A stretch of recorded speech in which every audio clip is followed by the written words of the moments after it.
साल 1990 बीकानेर की गलियों में एक 12 साल का बच्चा अपनी बुआ से भुजिया बनाना सीखता है और केवल 2 पैसों में उसे बेचना चालू करता है, इस बात से बिल्कुल अनजान कि यही भुजिया एक दिन हजारों करोड़ों के बिजनेस एम्पायर की नींव बनेगी और एक दिन पूरी दुनिया में बिकने वाले लाखों भुजिया पैकेटों में उसका नाम हल्दीराम प्रिंटेड होगा। ये कहानी है इंडिया के सबसे बड़े स्नैकिंग ब्रांड हल्दीराम्स की। हल्दीराम का जन्म 1908 में बीकानेर में एक गरीब परिवार में हुआ था। उनके ग्रैंडफादर बाजार में अपनी छोटी सी शॉप में भुजिया बेचते थे और बचपन से ही हल्दीराम को भुजिया में बहुत इंटरेस्ट था।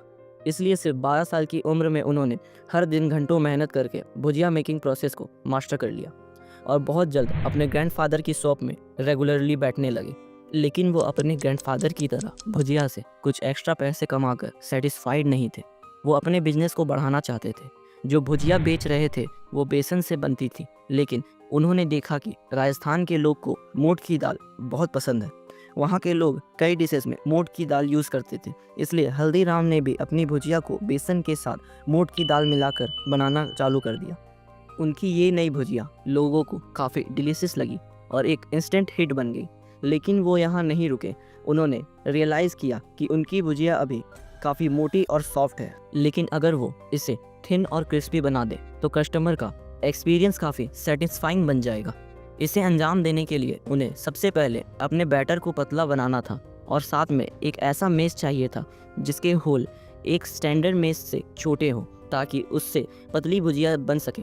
उन्होंने मार्केट में कई मेस मेकर के साथ लगकर एक परफेक्ट मेस बनाया और अपने बैटर के कई आइटम्स भी ट्राई किए। फाइनली कई महीनों की एक्सपेरिमेंट के बाद उन्होंने एक परफेक्टली थिन और क्रिस्पी भुजिया बना ली।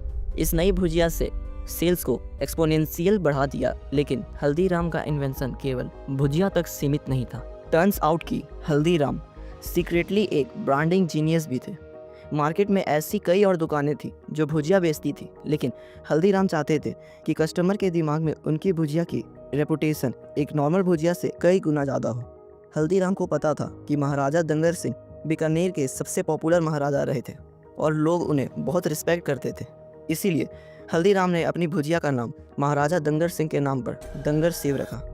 महाराजा के नाम से उनकी भुजिया सभी नॉर्मल भुजियों से डिफ्रेंशिएट हो गई थी। नई ब्रांडिंग के साथ उन्होंने प्राइजेस भी बढ़ा दिए और कस्टमर ने उन प्राइजेस को खुशी खुशी एक्सेप्ट कर लिया। अगले कुछ सालों में हल्दीराम ने अपने 2 भाइयों के साथ मिलकर बिजनेस को अच्छा खासा एस्टेब्लिश कर लिया था और अब 36 साल की एज में उनकी एक वाइफ और 3 बेटे भी थे। बेहद गरीबी से उठकर आए हल्दीराम के लिए सब कुछ अच्छा चल रहा था कि तभी 1944 में उनकी लाइफ में एक बहुत बड़ा ट्विस्ट आया। घर की लेडीज के बीच में रिलेशन बिगड़ने लगे। बात इतनी बिगड़ गई कि फाइनली हल्दीराम को घर छोड़कर अलग होना पड़ा। लेकिन प्रॉब्लम यही नहीं थी, घर के साथ साथ हल्दीराम को बिजनेस से भी अलग कर दिया गया। जिस बिजनेस को हल्दीराम ने अपनी जी जान लगाकर बनाया था, आज उसी बिजनेस से उन्हें एक फूटी कौड़ी भी तक नहीं मिली और वह रातों रात अपनी फैमिली के साथ सड़क पर आ गए।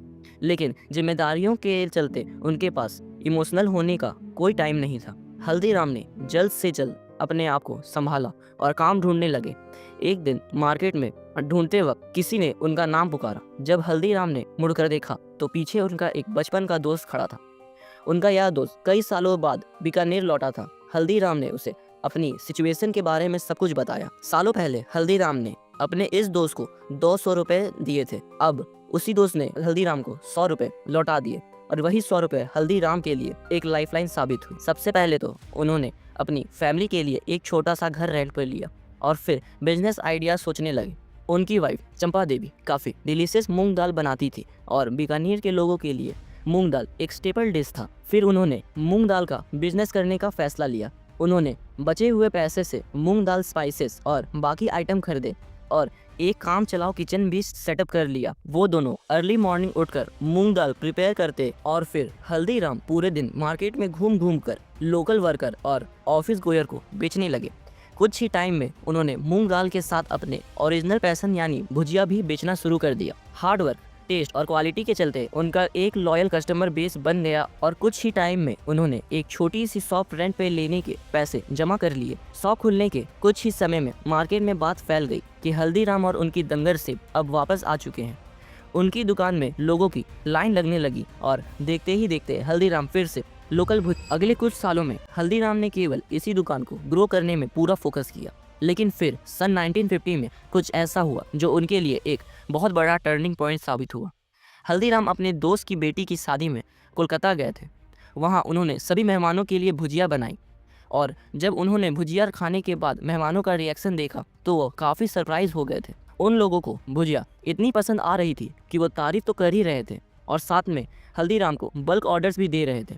हल्दीराम को समझ आ गया था कि कोलकाता में अब अपने बिजनेस को एक्सपेंड करना एक बहुत बड़ी अपॉर्चुनिटी है, स्पेशली इसलिए क्योंकि वहाँ कोई बड़ा कंपटीशन नहीं था जो भुजिया बेचता हो। सन 1955 में हल्दीराम ने अपने छोटे बेटे रामेश्वर लाल और अपने सबसे बड़े पोते शिव किशन को कोलकाता में बिजनेस सेटअप करने को भेजा। यहाँ भी उनकी शुरुआत एक छोटे से घर और केवल 8 स्क्वायर फीट की दुकान से। शुरुआत तो स्लो थी, लेकिन इवेंचुअली कोलकाता में भी उनका बिजनेस वर्ल्ड ऑफ माउथ के कारण ग्रो करने लगा और देखते ही देखते वो दिन की 150 से 200 किलो भुजिया बेचने लगे। ऑल्सो बंगाली को अट्रैक्ट करने के लिए उन्होंने वहाँ के टेस्ट के हिसाब से बंगाली मिक्सचर भी लॉन्च कर दी, जो काफ़ी सक्सेसफुल हो गई। अगले 12 सालों में उनकी शॉप 8 स्क्वायर फीट से बढ़कर 25 स्क्वायर फीट की हो गई थी और बिजनेस भी हर साल डबल हो रहा था। एक बड़ा शहर होने के कारण कोलकाता ब्रांच का बिजनेस अब बीकानेर ब्रांच से भी बड़ा हो चुका था। 1968 तक हल्दीराम के तीनों बेटे सेटल थे। उनके बड़े बेटे मूलचंद बीकानेर का बिजनेस संभालते थे। सतीदास ने फैमिली से अलग होकर इंडिपेंडेंट शॉप खोल ली थी और रामेश्वर लाल कोलकाता बिजनेस चला रहे थे। इसे देखते हुए हल्दीराम ने बिजनेस से सेमी रिटायरमेंट ले लिया और केवल कभी कभी अपने बिजनेस को सुपरवाइज करने के लिए चले आते थे। बिजनेस ऑलरेडी अच्छा खासा चल रहा था, लेकिन इसके बाद जो हुआ वह हल्दीराम की बिजनेस जर्नी में एक सुनहरा चैप्टर साबित होने वाला था। हल्दीराम के सबसे बड़े पोते शिव किशन, जो अभी तक कोलकाता बिजनेस में अपने चाचा के साथ काम कर रहे थे, वह 1968 में नागपुर में हल्दीराम की ब्रांच खोलने का फैसला लेते हैं। नागपुर आके शिव किशन ने देखा कि वहाँ के लोग बालूशाही, गुजराती पेड़ा, मैसूर पाक और लड्डू जैसे स्वीट्स को पसंद करते हैं। मतलब वहाँ के लोगों को स्वीट्स तो बहुत पसंद थे, लेकिन अभी तक इन्हें इंडिया के बाकी हिस्सों के स्वीट्स का ज़्यादा एक्सपोजर नहीं मिला था। इस अपॉर्चुनिटी को देखते हुए शिव किशन ने नागपुर में भुजिया के साथ साथ अपनी फेवरेट काजू कतली भी बेचना चालू किया। स्टार्टिंग में कस्टमर उसे खरीदने में हेजिटेंट थे, इसलिए शिव किशन अपने कस्टमर को फ्री सैंपल्स ऑफर करने लगे। एक बार टेस्ट करते ही लोग काजू कतली के दीवाने हो जाते और डिमांड स्काई रॉकेट कर गई। इस सक्सेस को देखते हुए शिव किशन ने मलाई लड्डू, रसगुल्ला और रसमलाई जैसे स्वीट्स भी ऑफर करना चालू कर दिया और जाने अनजाने में यहीं से शुरुआत हुई थी हल्दीराम्स की इंडिया स्वीट इंडस्ट्री में बड़े प्लेयर बनने की। 1971 तक नागपुर में हल्दीराम के 2 आउटलेट खुल गए थे, लेकिन शिव किशन यहाँ रुकना नहीं चाहते थे। एक दिन शिव किशन कीर्ति नाम के रेस्टोरेंट गए, जिसने उनकी आंखें खोल दी। रेस्टोरेंट केवल डोसा और लस्सी ऑफर करता था और वहाँ हमेशा कस्टमर की भीड़ लगी रहती थी। यहीं से शिव किशन को आइडिया आया हल्दीराम्स को एक शॉप से एक रेस्टोरेंट में बदलने का। मार्केट को समझने से उन्हें पता चला कि महाराष्ट्र में लोगों को साउथ इंडियन डिशेस जैसे डोसा और इडली बहुत पसंद आते हैं। अब तो वो अपने रेस्टोरेंट में बीकानेर के पॉपुलर स्नैक्स जैसे समोसा और कचौड़ी ऑफर करना चाहते थे, लेकिन उससे पहले उन्हें कस्टमर को अपने रेस्टोरेंट तक लाना था। इसीलिए उन्होंने शुरुआत उन्हीं डिशेस से करी जिनकी डिमांड थी, यानी डोसा और इडली। शिव किशन ने एक 30 सीटर रेस्टोरेंट खोला और बहुत जल्द उनके रेस्टोरेंट सारी सीट्स ऑक्यूपाइड रहने लगी। इसे देखते हुए उन्होंने अपनी सीटिंग कैपेसिटी डबल कर दी और मेन्यू में समोसा और कचौड़ी भी ऐड कर दिया। जो कस्टमर डोसा और इडली खाने आते थे, शिव किशन उन्हें समोसा और कचौड़ी ट्राई करने को कहते थे और जैसा काजू कतली के समय हुआ था, सेम वैसा ही अब हुआ। एक बार कस्टमर ने समोसा कचौड़ी टेस्ट कर ली तो उनमें से ज़्यादातर लोग उनके रेगुलर कंज्यूमर बन गए। अगले कुछ सालों में नागपुर में हल्दीराम्स के मल्टीपल आउटलेट खुल चुके थे और इसी के चलते हल्दीराम नागपुर में केवल एक भुजिया बिजनेस से बढ़कर एक इंडियन स्नैक्स, स्वीट्स और रेस्टोरेंट बिजनेस में बदल गया था। 1975 में कोलकाता ब्रांच के रामेश्वर लाल फैमिली बिजनेस स्ट्रक्चर से अलग होकर इंडिपेंडेंट हो जाते हैं और एक एग्रीमेंट होता है जिसके अकॉर्डिंग रामेश्वर लाल वेस्ट बंगाल से बाहर बिजनेस नहीं करेंगे और मूलचंद और उनके बेटे वेस्ट बंगाल में एंट्री नहीं लेंगे। इस समय तक हल्दीराम की नागपुर ब्रांच बहुत अच्छी चल रही थी, लेकिन शिव किशन के दिमाग में इससे भी बड़ा प्लान थे। वो एक ऐसे शहर में एक्सपेंड करना चाहते थे जो हल्दीराम को एक नेशनल लेवल ब्रांड बना देता। वह शहर था भारत की राजधानी दिल्ली। दिल्ली में एक्सपेंड करने के लिए शिव किशन ने अपने छोटे भाई मनोहर लाल को चुना। मनोहर लाल तब तक बीकानेर बिजनेस में काम कर रहे थे और शिव किशन को उनमें बहुत पोटेंशियल दिख रहा था। 1982 में मनोहर लाल अपने छोटे भाई मधुसूदन के साथ दिल्ली आए और वहां देखा कि Chandni Chowk famous snack vendor से भरा हुआ था। उन्होंने अपनी लाइफ में इतना कंपटीशन कभी नहीं देखा था, लेकिन बात यह थी कि कंपटीशन के साथ साथ वहाँ डिमांड भी बहुत ज़्यादा थी। मनोहर लाल ने शिव किशन की हेल्प से अपनी शॉप के लिए जगह खरीदी और 1983 में बिजनेस स्टार्ट कर दिया। अगले 1 साल तक दिन रात करके उन्होंने मार्केट में अपनी रेपुटेशन बिल्ड कर ली और ब्रेक इवन करने लगे कि तभी उनके साथ एक बहुत बड़ी ट्रेजेडी हो गई। 1984 में भयानक एंटी सिख राइट ने दिल्ली को झुलसा दिया था और इसी दौरान मनोहर लाल की वर्कशॉप और घर भी जल गया। अगले 2 महीने तक हल्दीराम का दिल्ली का बिजनेस जीरो पे आ चुका था, लेकिन मनोहर लाल ने हार नहीं मानी। उन्होंने नागपुर और बीकानेर से फाइनेंशियल हेल्प ली, दिल्ली में एक नई 300 स्क्वायर फीट की वर्कशॉप एक्वायर की और बिजनेस को रीस्टार्ट किया। उन्होंने जो रेपुटेशन बिल्ड की थी वो बहुत काम आई और बिजनेस वापस पिकअप करने लगा। अगले कुछ सालों में उन्होंने न केवल अपनी करंट वर्कशॉप को एक्सपेंड किया, बल्कि एक 2000 स्क्वायर फीट की नई फैक्ट्री भी स्टैब्लिशमेंट कर ली और नए आउटलेट्स भी खोले। बिजनेस लगातार ग्रो कर रहा था, लेकिन अभी तक हल्दीराम एक मीडियम साइज लोकल बिजनेस ही था। लेकिन शिव किशन और मनोहर लाल चाहते थे कि हल्दीराम का नाम पूरे वर्ल्ड में फैल जाए और एक वर्ल्ड क्लास कंज्यूमर ब्रांड बने। इंडिया के हर घर के लोग उनके प्रोडक्ट्स कंज्यूम करें।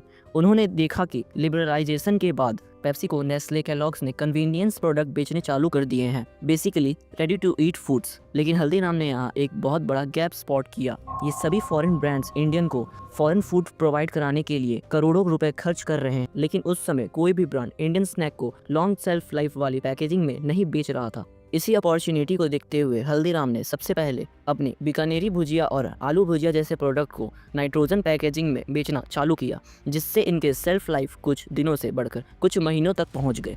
इस नई पैकेजिंग के कारण हल्दीराम का बिजनेस अब नागपुर या दिल्ली तक लिमिटेड नहीं था। अब लोग इंडिया के छोटे से छोटे शहर में हल्दीराम्स की भुजिया खरीद सकते थे। लॉन्च के बाद कस्टमर ने इन प्रोडक्ट्स को बहुत अच्छा रिस्पांस दिया और इसीलिए हल्दीराम्स ने अपने पैकेज फूड सेगमेंट में रसगुल्ला, सोन पापड़ी, पिकल्स, कचौड़ी और इवन भेलपूरी भी डाइवर्सिफाइड किया। देखते ही देखते हल्दीराम्स ने 400 से भी ज़्यादा पैकेज फूड आइटम्स बेचना चालू कर दिया। अलग अलग परचेसिंग पावर वाले कंज्यूमर को टारगेट करने के लिए इन्होंने अलग अलग पैक साइज में अपने प्रोडक्ट्स ऑफर किए। जैसे इनके कई प्रोडक्ट्स का छोटा पैक केवल 5 रुपए में मिल जाता था और बड़े पैक्स 200 तक में आते थे। हल्दीराम्स जानते थे कि स्नैक एक इम्पल्सिव परचेज है, इसलिए इन्होंने कलर साइकोलॉजी का यूज़ किया और अपने प्रोडक्ट्स को इंटरैक्टिव बनाया। हल्दीराम ने 100 से ज़्यादा डिस्ट्रीब्यूटर और लाखों रिटेलर्स को ऑन बोर्ड किया। इन्हीं स्ट्रैटेजी के चलते आज इंडिया के ऑलमोस्ट हर घर में लोग हल्दीराम के स्नैक्स खाते हैं और इवन यूएस, सिंगापुर और यूके जैसे 80 से ज़्यादा देशों में Haldiram one of the most popular Indian snack brand है। करीब 100 साल पहले हल्दीराम की शुरुआत भुजिया को 2 पैसों में बेच के हुई थी और आज उसी हल्दीराम्स ने 9000 करोड़ से ज़्यादा का बिजनेस किया है।